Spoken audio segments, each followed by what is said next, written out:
Welcome to this special edition of the GameFront podcast for the week of PAX Prime 2014, Day 1. I'm Janelle Bonanno, Editor-in-Chief of GameFront, and I'm joined by an all-star cast. We have Phil Hornshaw, Senior Editor of GameFront. Hello, hello. James Heaney, Video Editor of GameFront. Hello.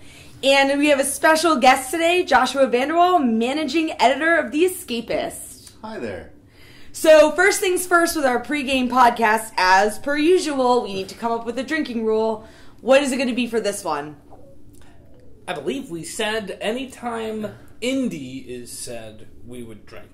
Done. Let's do it. So for those of you at home, anytime you hear the word indie, you better be drinking with us, because otherwise we're going to sound worse and worse as this podcast goes on, instead of better and better, which is our plan. So I guess for day one, I mean, we should just start talking about what we did here at PAX and sort of what were the cool things we saw, right? I mean, today we did have a massive Q&A panel with the Escapist, GameFront, and Game Trailers team, which is pretty awesome. I hope some of you saw it on the Twitch channel. One of the topics that came up was early access that we talked about. We talked about it for a while. I was glad the guy asked the question because we needed something with some meat. But then I realized we probably should. It was a careful. We were on that topic for a good 20 minutes, I believe. Yeah, I mean, it always causes some sort of contention, I guess. So, Josh, where are you on the early access?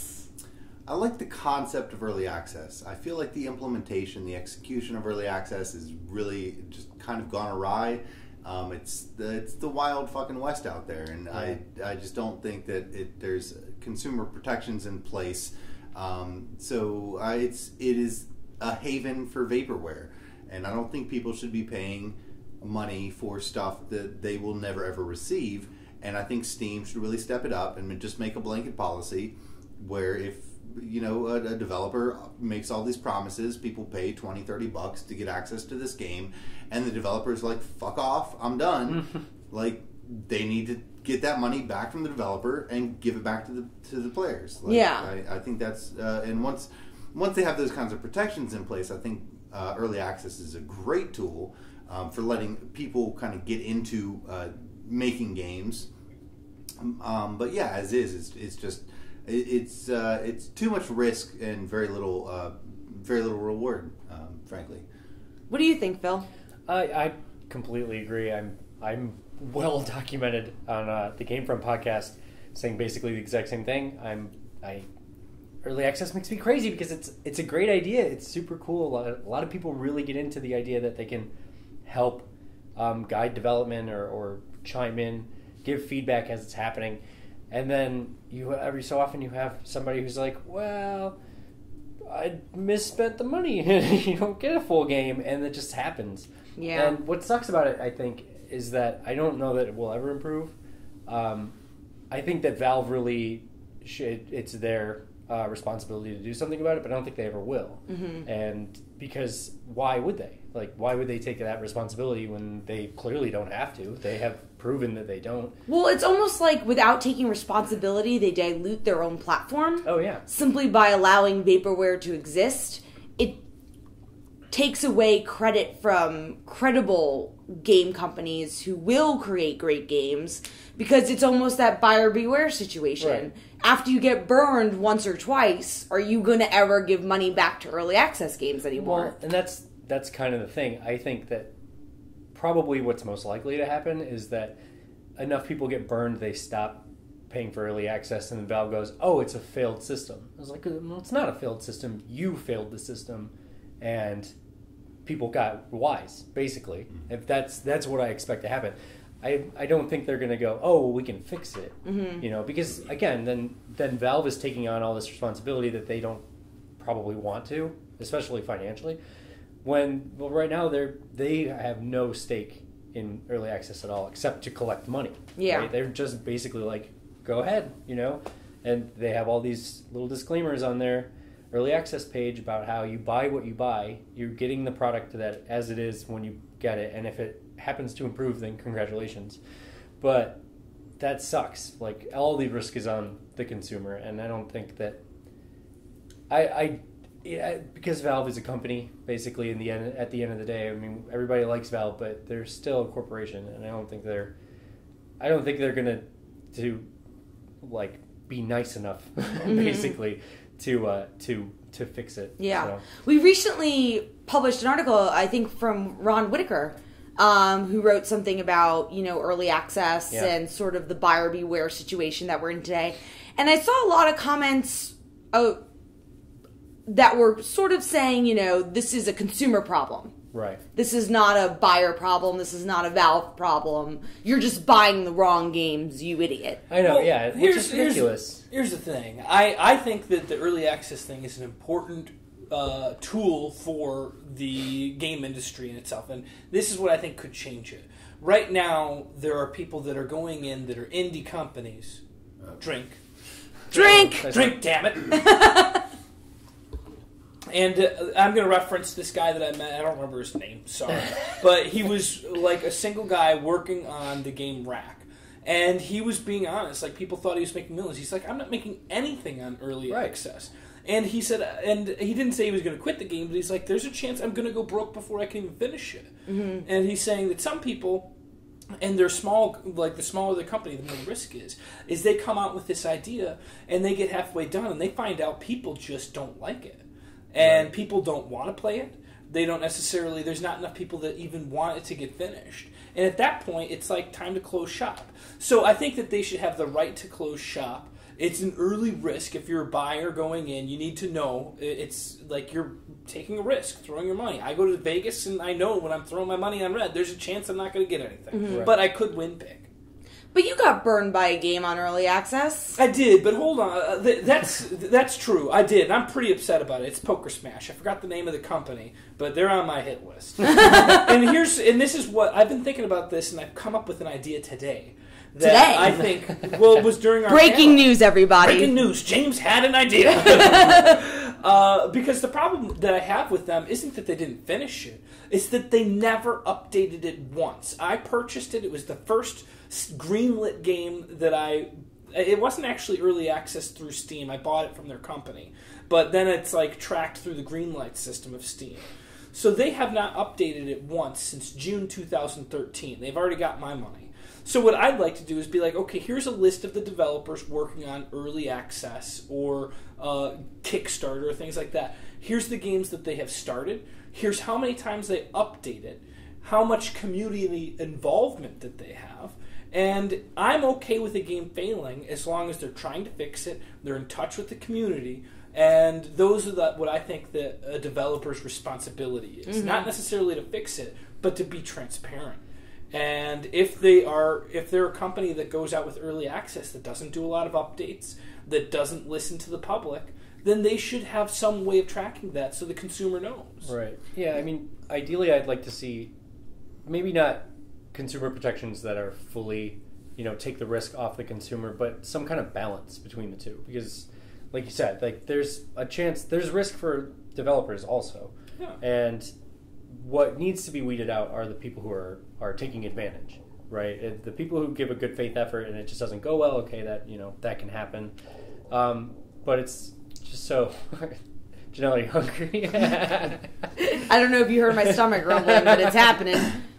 But yeah, I mean, if there could be some balance between everybody kind of rolling the dice. It's not just, well, your money disappeared. I actually had a plan for how this would work at some point. I can't remember what it is now, but I had an idea one day.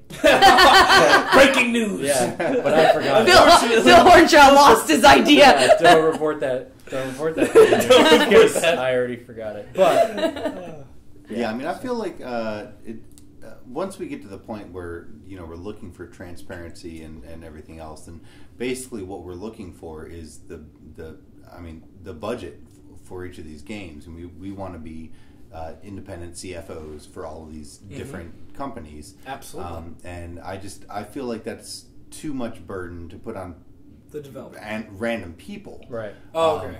Like the developers being open about what they're spending the money they earn on and stuff, like that's understandable, but when we get to the point where we're like, oh, we want everything to be completely transparent, we want to put all these checks and balances in place, or whatever, then basically we're putting the onus on the consumer to like look through the financial records of all of these companies and do all of this work to make sure that they're not getting screwed out of their $8. And I mean, I'm sorry, but $8, that's 30 minutes. 30 minutes of time, and it's going to take them 8 hours to pour over these financial records, so they're already losing more money. I agree with you, but I think that we could track the involvement they have with the community easier. Of just like go to the web, they're like a blog site. Like, are they talking to people? Right. And then just look at the patch updates. Like, how often is there updates? I mean, I feel like it's more a matter of making promises and not following through. Right. Like, if a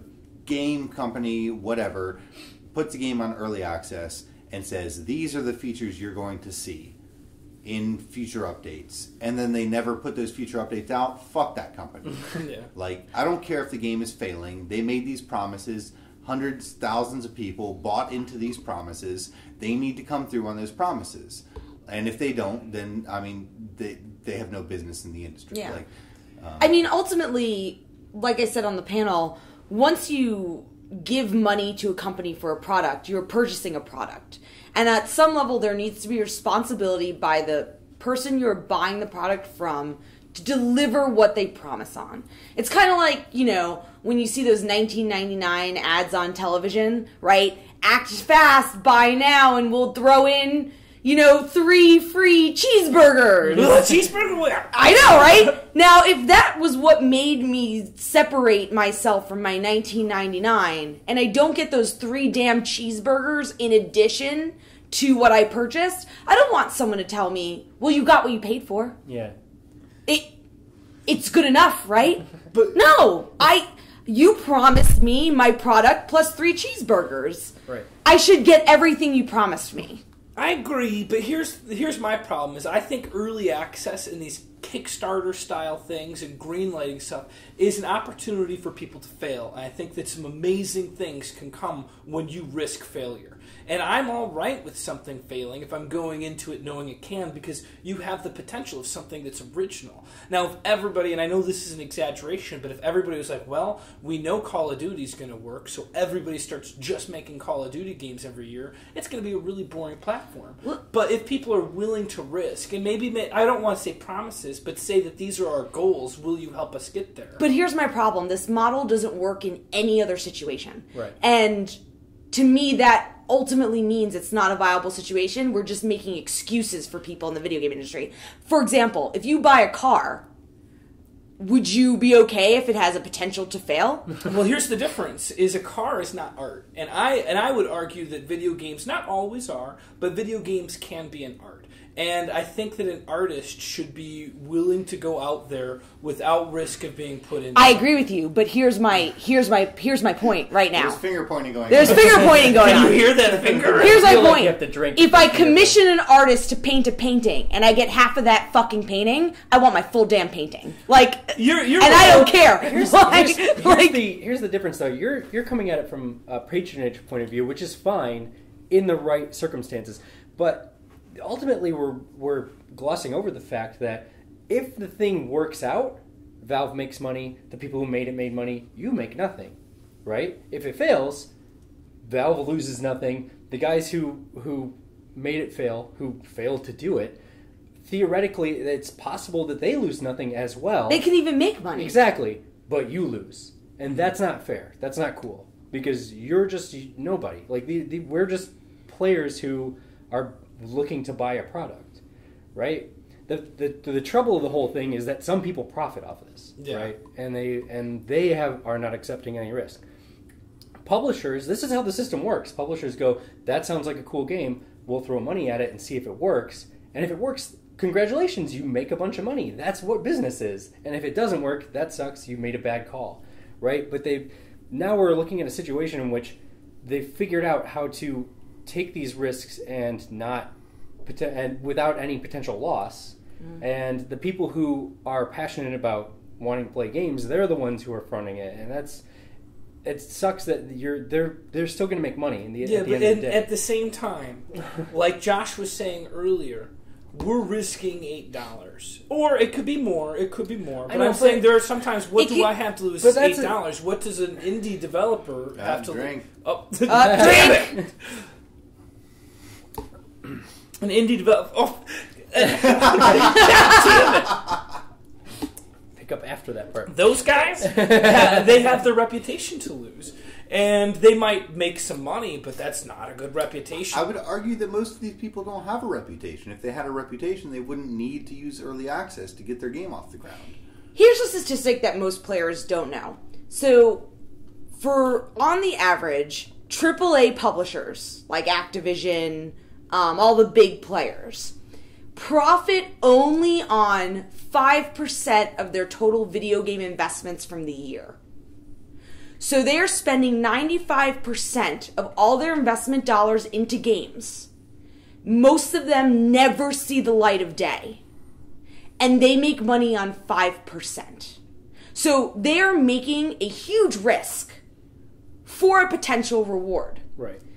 In this system, we're asking for players to take on a risk.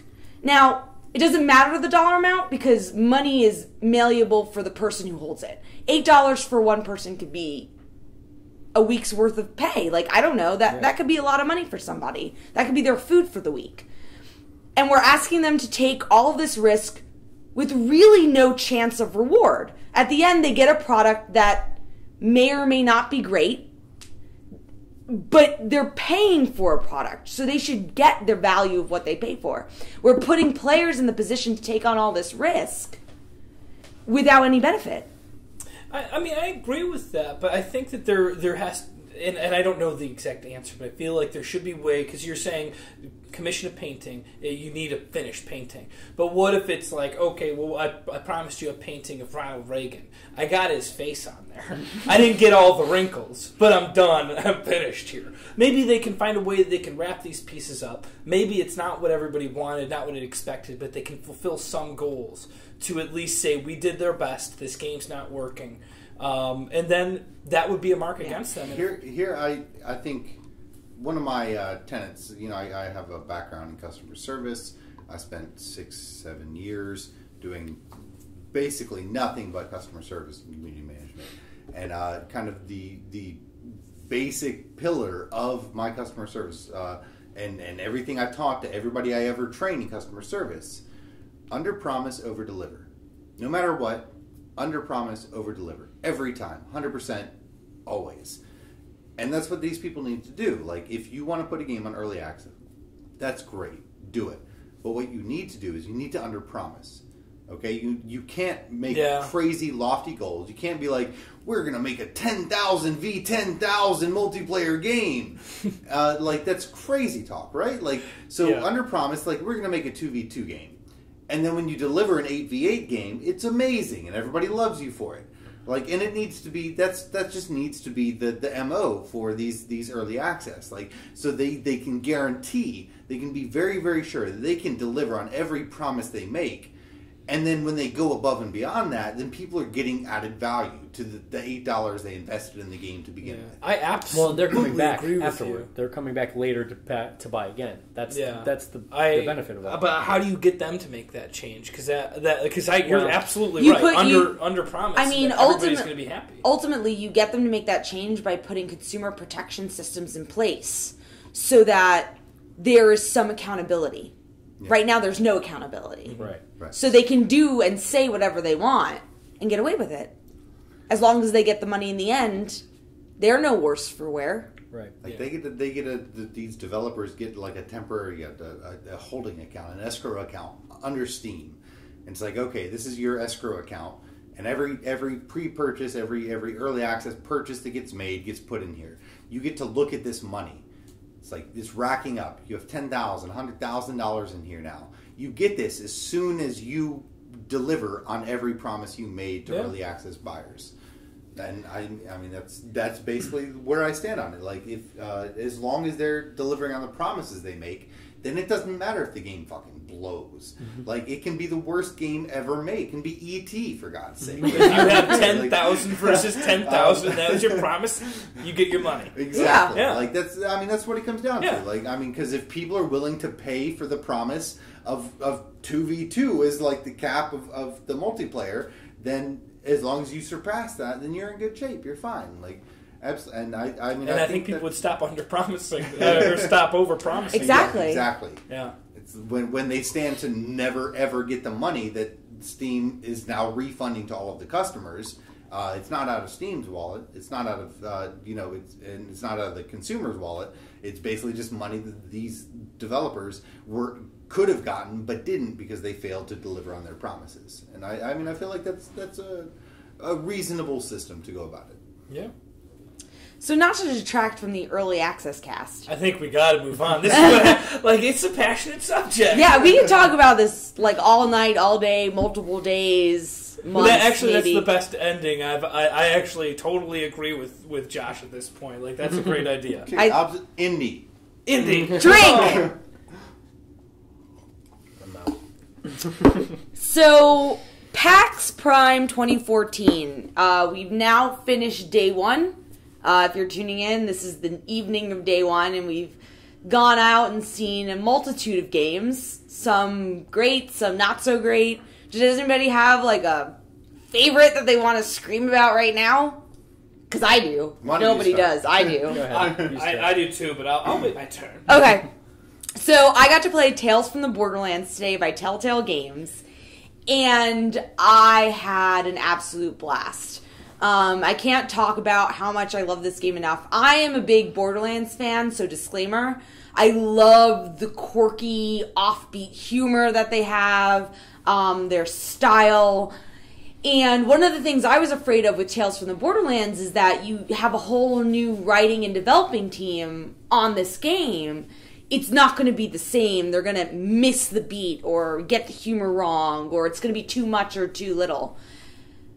Man, this demo I had hands on was 30 minutes. So I feel like that was a good, for a Telltale episode, I feel like almost all of it. I feel like 30 minutes, of it. right? 30 minutes is a lot of the game. They nailed it to the T. I felt like I was an individual in this Borderlands universe exploring the Borderlands world. Like, I was in Pandora doing my thing, creating my own. I don't want to do any spoilers, so I'll avoid spoilers. But just to say that if you are a fan of the Borderlands series and you have any interest in, point-and-click adventures, even if you don't and you've never picked one up, I highly recommend this one when it does come out. See, for me, I really love the style and the humor of Borderlands, but I've just never been a fan of the gameplay. I think Borderlands 2 was a lot better than Borderlands 1, but Borderlands 1, I'm sure people are just going to be throwing things at the radio on but I hated Borderlands 1 so bad. It just bored the heck out of me. But I did think it was funny. I mean, I'm ready to throw things at you right now, James. I'm sorry. I also don't like Borderlands. Oh, sorry, everyone. Phil didn't even like Borderlands 2. I'm like, like- what's wrong with you? I don't like Borderlands anything. Borderlands 2 is better, but it's just, I just felt like the whole time I was just trying to find a better gun. I mean, and that's I was Borderlands. Never happy. That's, I guess, the reason I didn't like the gameplay. Why do you hate fun, James? Why do you hate loot, Loot Hunter? I'm not interested in loot. I'm interested in, I don't know what. See, But- I am a Vault Hunter thick and through. Like, I am in it for the guns. Every time they put a golden key on Twitter, Facebook, hashtag, whatever, I am there. I am hitting that box and I'm getting a better gun. Like, And there was, and the cool thing, I don't know about cool, in fact, I'm worried. But you said that there was loot involved in the Telltale's... so there was a banking system with money. So you got credits and you amassed money, and there was, it was alluded to in the game that you were out hunting loot. So clearly, you did the interview, James. I didn't get to hear. When you asked about the credits and the banking account, what did he say? He said that he wasn't going to say exactly how it would be used, and he wouldn't confirm that there would be farming, because that's what I was worried about. It's like, are people going to be farming? He's like, it's not going to be like that. but he wouldn't really confirm what it was going to do. Okay, They're pretty. I don't want to say shady. That's not the word. They're tight-lipped. Tight-lipped. We'll call it. Yeah. So there definitely is a money system where you rack up credits that you will hopefully use for loot. I would like to see some loot. Maybe some golden keys thrown in there. I'll be down. I wonder how that would even work in a Telltale game. I don't know. That was like James and I got together before James interviewed Is there like a menu option where it's just like, which gun do you want to shoot them with? Yeah, it's right. like, I'll choose this gun. Well, there was... They explode. Should I mention a minor spoiler to explain where I think this might be going? Or do you think that's a bad idea? Turn this off for a few minutes if you don't want to be spoiled. Yeah. Spoiler alert. Spoiler alert. This happens within the first 10 minutes of gameplay. There is a point where you're in a battle and you have a computer and you get to call a bot. I don't want to explain any further of the details. But when you call the bot to your aid, it's fully customizable. So you go through this whole mini experience where you customize the bot that you're calling. And I can sort of see how maybe the money can be used to buy different attachments to do that better. I don't know. That would be my best guess.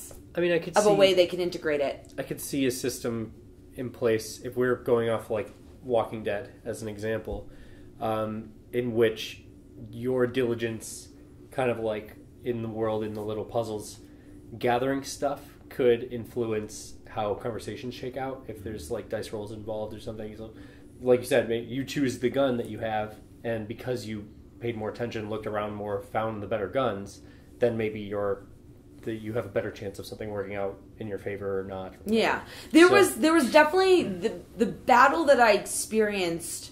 There was a battle, and it was different based on the options I choose on how to mobilize my bot. Okay. So I had a choice between, for example, there was a choice between a machine gun and a riot shield. I chose the machine gun, and a lot of my fighting was me machine gunning people down. I assume that would be completely different had I not chose the machine gun, right? Yeah, and I guess in the other sense, like when you're playing Walking Dead series, you might give a candy bar to somebody, and they're really thankful and they remember that. But instead, maybe the functionality is you get these machine guns, and it changes the battle so somebody lives. Mm-hmm. Right. So it might not be that you're able to aim the spot's guns, but it just changes the survivor rate of the people. Yeah, right, exactly. And correct me if I haven't played all the Telltale games. I got into Telltale with Walking Dead. Right. So correct me if I'm wrong. I think this game is also different than previous games, wherein there is no main protagonist that you're playing. Yeah, There's multiple protagonists, I think either 2 or 3, and the game constantly switches between the perspective of the multiple protagonists. This is Telltale's GTA 5 then. Oh, yeah. Nice. Yeah, so and what they were explaining to me was that they had this one great character that they loved, but they could never flesh her out enough. And they found themselves putting in 2 hours of gameplay just to do pre-story. So they found that each individual character was enhanced by your perspective of the other characters. And so that's how they just ended up going with it. That makes sense. Yeah. Well, I, for one, two things I saw today that were super awesome. Defense Grid 2. Yes! Which I'm sure I don't need to talk too much about because, I mean, you saw it at E3. But the most in-depth tower defense game I've ever come across in my life. It just looks super, super cool. The graphics are pretty, and it's like there's encyclopedias of your towers and your monsters, and you can modify the levels. You have like a command base that you rack up enough points and you can fuck around, reconfigure how the levels are laid out and stuff, so you can I want to channel them through here, so it's let me just rebuild the level as you're playing. And it's just a super, super neat concept. There's couch co-op, there's competitive couch co-op. It does everything you want out of a tower defense game. all rolled up into one. To the point where, if I recall correctly, I think the dude I was talking to said there were something like 3,500 different leaderboards because there's so many, 20-something different maps, and then like a dozen different modes on each map, and then difficulty levels on top of those. Wow. And so it's just like a leaderboard for each of these combinations. There's just thousands of leaderboards. So you're saying one of those leaderboards I could get towards the top? Exactly. Yeah. Find your niche, man. You rock it. You own it.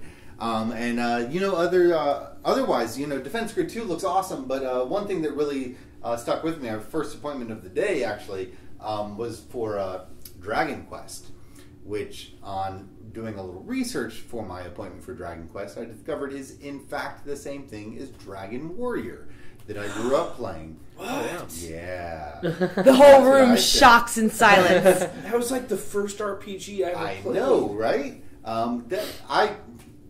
Embarrassing story. I liked Dragon Warrior so much. My brothers liked Dragon Warrior so much that we actually made a play to put on for my mom based on the game. Nerd! We performed in our living room using towels as capes and shit like that, and it was amazing.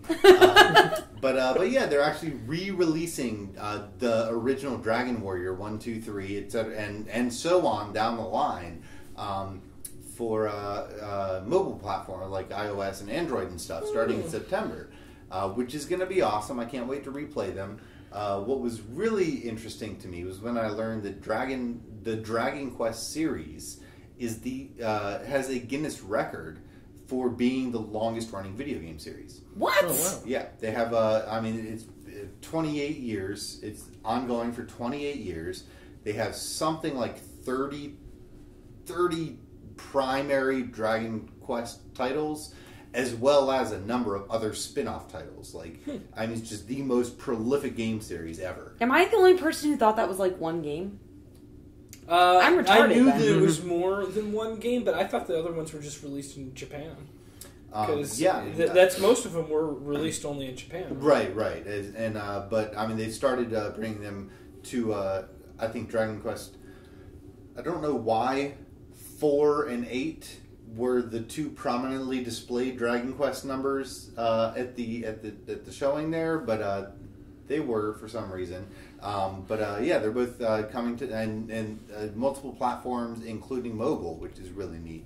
That's the kind of game I would love to play on a mobile device. Yeah, because exactly. It's simple. Yeah. So definitely, if you grew up playing Dragon Warrior on the NES, in 1989 and shit. Especially if you put on plays. If you put on plays, yeah. Definitely keep an eye out in September for the iOS and the Android releases. They're going to use, it was amazing because they were talking about how, the NES release, they were working in 8-bit and everything else, and so they were the gentleman I was talking to had a translator, but they were speaking Japanese, and then all of a sudden one of them got up, and I wish this was a video so you could that Josh is now shuffling back and forth. Kind of like a Zoidberg. paper goalie. Yeah. Zoidberg. That is perfect. Oh, it is like Zoidberg to just shuffle. Yeah. And so these both of the Japanese gentlemen, one in a suit, just got up and started doing the Zoidberg shuffle, and I'm just like, what the fuck is going on here? And the translator explains, the 8-bit animations, that's what they looked like when they were moving. But the iOS and Android releases are going to be updated, so they look like they're walking. Oh, that's cool. But it was amazing. It's not every day you go to an interview and see the Zoidberg shuffle. No. So what about you, Phil? What did you see today? So, get ready. We were in the Indie Mega Booth this morning. Drink! Oh! Yeah, so James and I, that was our first 3 hours of the day.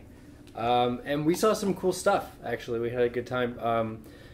We played a sort of spacecraft local multiplayer game called Rockets. It's on Steam early access right now for $5.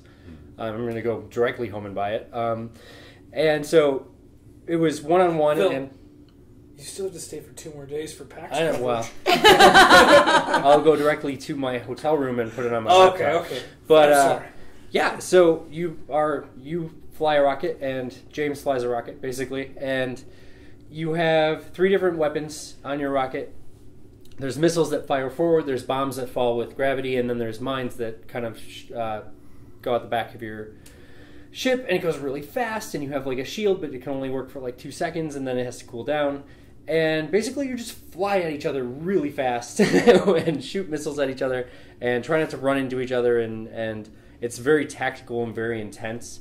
It looks great. There's what? I mean, one of the coolest parts, the game was a lot of fun, Yes. but one of my favorite parts was like that confetti streamers that Yeah. left behind. It was beautiful. These to like watch. weird contrails come off your ship that are the same color as your ship, but they don't fade away, and so you just have a mess of a screen that's covered in these cool looking lines as your ships pass each other real fast and spin around and try to blast each other. And That sounds like so much fun. it was super fun. It was really fun. I had this simple and fun. So James is sitting there like he was trying to set up his video stuff so we could shoot it, and he pulled his cords down there all tangled. So basically, it was a 15-minute job to set up this video.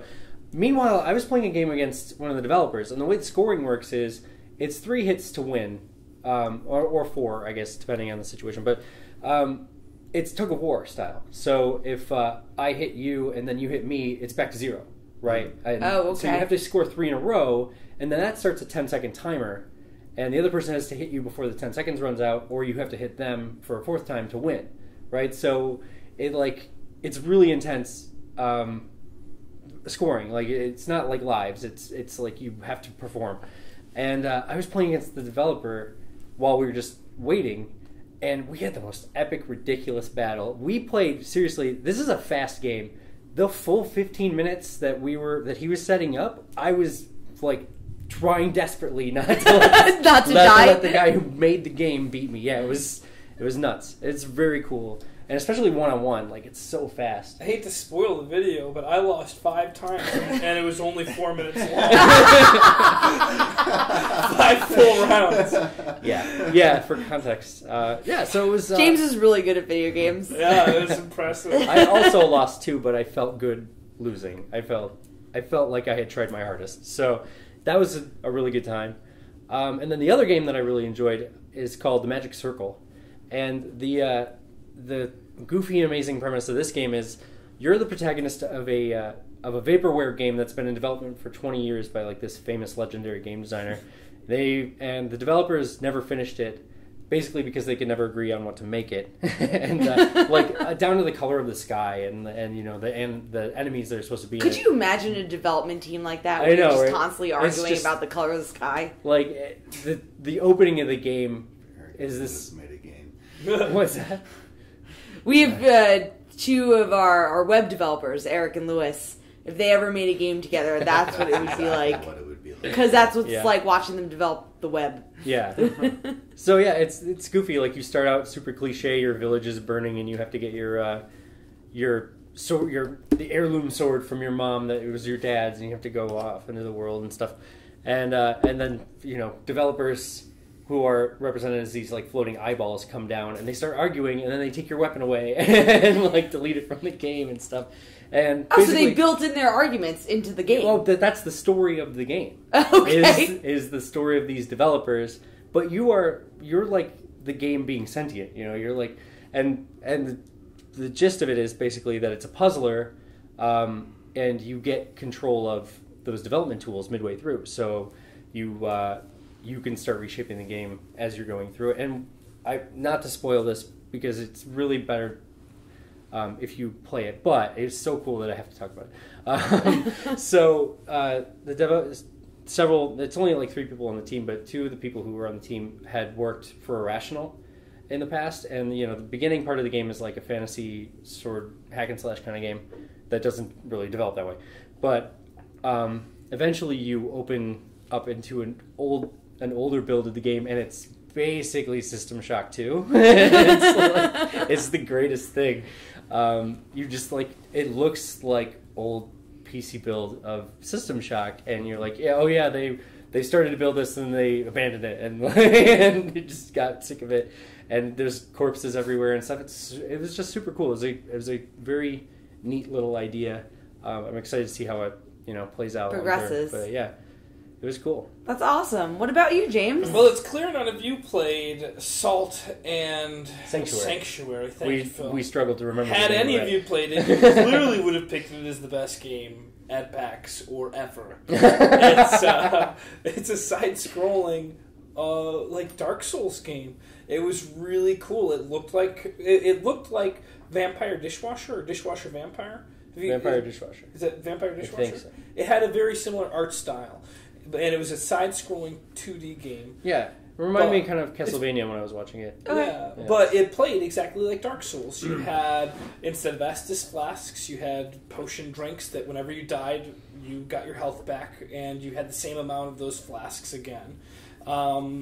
And you would be able to parry, you could dual-wield weapons, you would be able to take your life and you would gather salts instead of souls as you defeated enemies.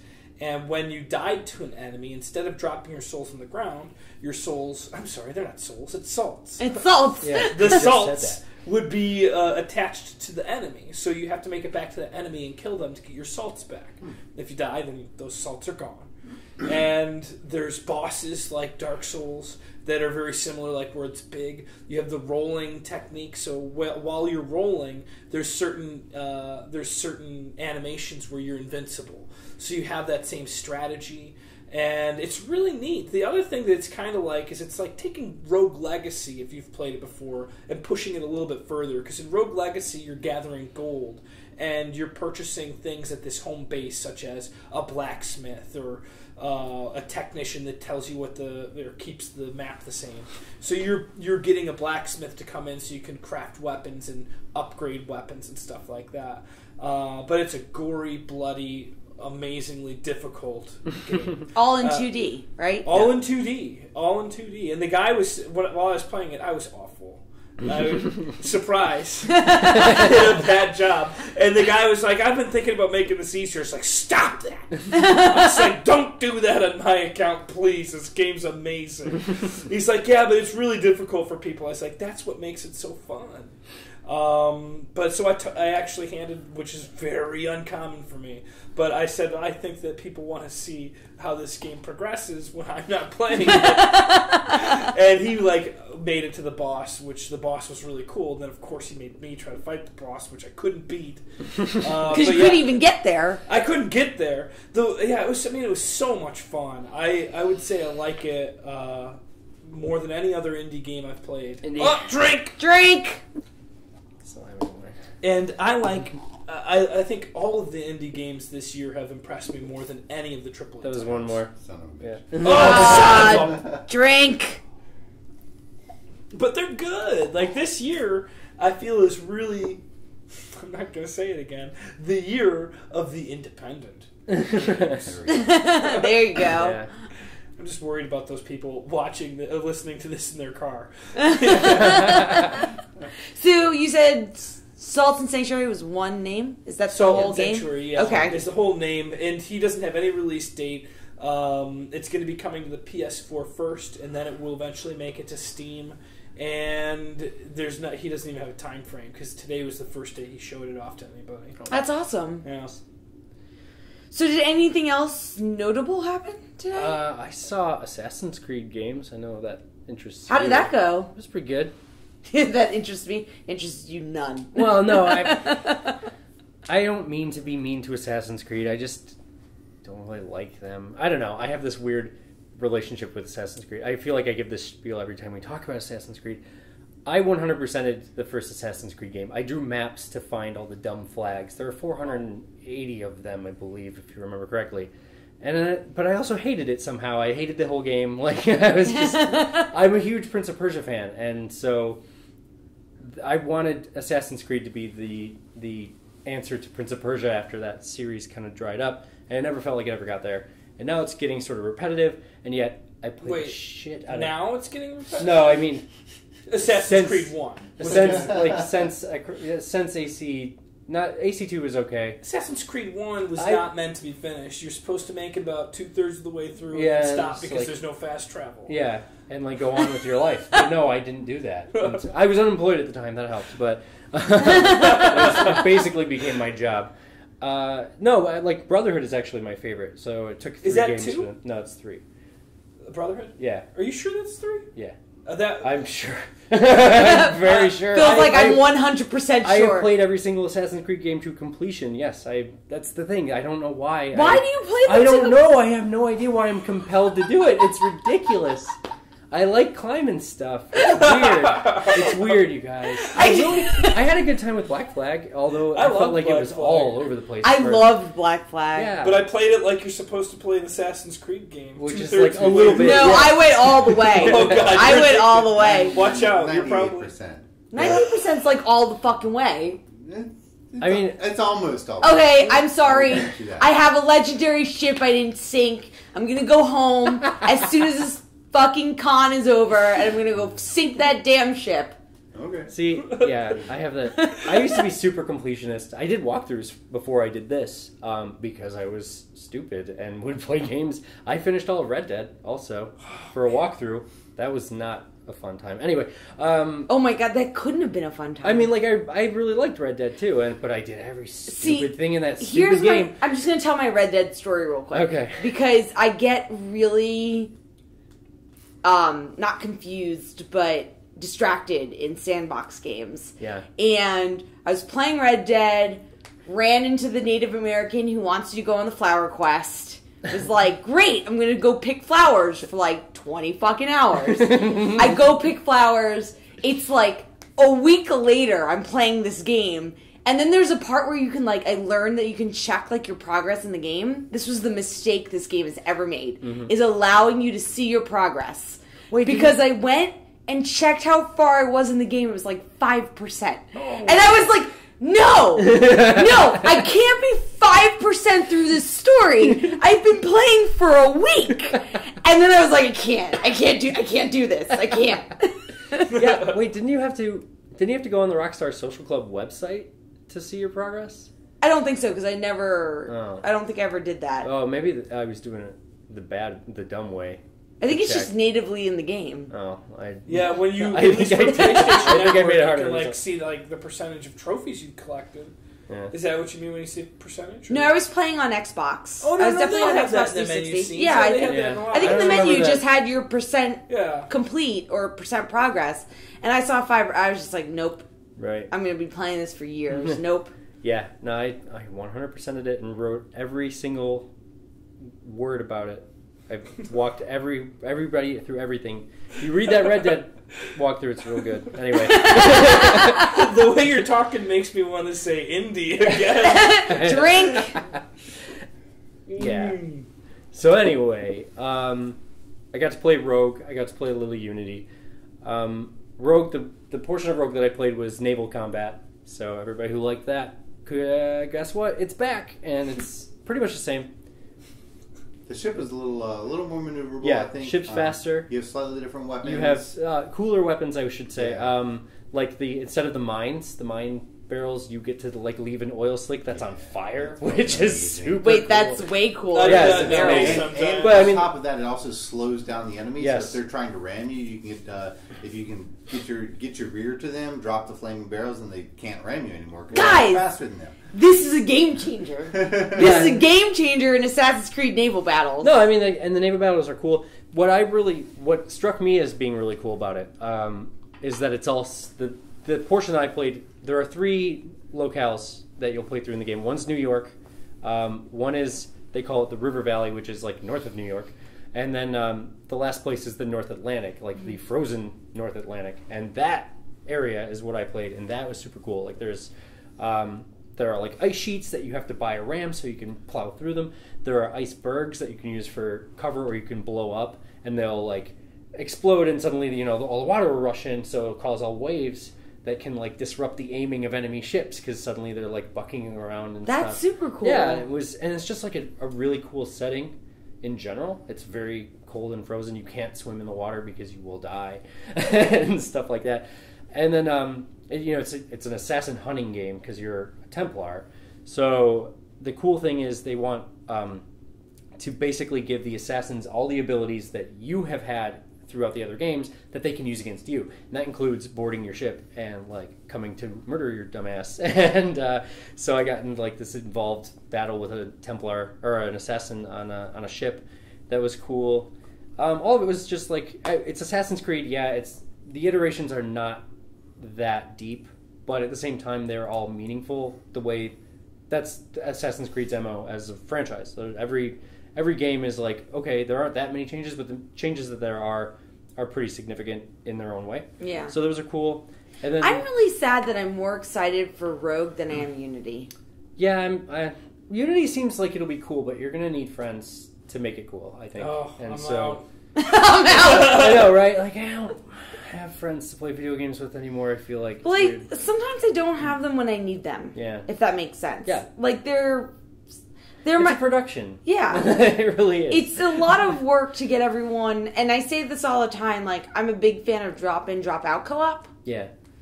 Like the way... Which I think Unity is, isn't it? Or am I wrong about that? I don't know. To No, some I- extent, but yeah. yeah, I think the missions... It's more like instance. I think. yeah, they're basically instances. If you want to do like one of the shorter levels, one of the shorter co-op missions or whatever, you can do that in 15, 20 minutes or Right. whatever. But if you want to do like the advanced co-op missions, I was told they take upwards of an hour and a half to complete, and coordinating that with 2 to 4 people can be rough. Yeah. You're basically And going to that's- need Assassin's Creed. And that's not Guild. the kind of drop-in and drop-out co-op that I like. Like, Yeah. I'm more of the Diablo-style fan, where if I'm playing and a friend just pops on, they can jump right into my game and things change and we can continue. And then, oh shit, they decide that whatever they were cooking, they need to go. Yeah. And they log off 5 minutes later. I am no worse for wear. Right. Like, What is cool about it is how much customization they're building into it in Unity. They're trying to encourage people to like specialize a little bit, so that when you make a team, you'll have a guy who's good at stealth. You'll have a guy who's like basically a tank. You'll have a guy who's really good at getting to distant places or high locations where they can be more tactically useful, or speccing out for fighting. That all seems like positive. I think that I played a little bit co-op with one of the developers, and it works well. Like, it's cool to have a job and be on a team in the Assassin's Creed framework. It works well for that. I think that'll be fun. But like you said, I think it's going to be somewhat difficult for many people anyway, or people like us anyway, to put together a team reliably. So I don't know if that's going to affect how it goes. But overall, I mean, the games seem to be shaping up well. Assassin's Creed really has no excuse for not being really well put together and polished at this point, because it's basically the same framework. At least for Rogue, it's basically Assassin's Creed 4 again, which is fine. It works.